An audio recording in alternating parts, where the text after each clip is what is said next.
सोलापुरात विमानतळ परिसरात काल रात्री मोठा राडा झाला आहे। नागरिकांनी होडगी रोडचा रस्ता अडवत तुफान राडा केला। यात जमावानं एक कार देखील फोडली। ही घटना रात्री 10 वाजण्याच्या सुमारास घडली। विमानतळ परिसरातील भागात मागील 2 आठवड्याभरापासून पाणी येत नसल्याचा आरोप करत नागरिकांनी तुफान राडा घातला। पाणी आलं तरी तासभर येतं असं नागरिकांचं म्हणणं आहे।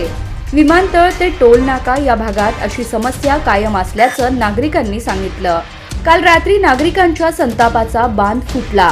त्यांनी होडगीला जाणारा रस्ताच अडवला। दोन्ही बाजूने वाहने थांबवली, यामुळे ट्रॅफिक जाम झालं। रस्ता बंद केल्यानंतर एका कार चालकाने गर्दीतून गाडी पुढे नेण्याचा प्रयत्न केला।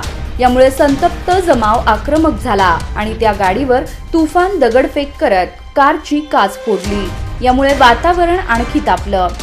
आपण ही दृश्य राजनीती चॅनलच्या माध्यमातून पाहत आहात। मिळालेल्या माहितीनुसार आंदोलकांमधील बहुतांश लोक मद्यधुंद अवस्थेत होते, त्यामुळे जमाव अनियंत्रित झाला होता अशी माहिती समोर येत आहे।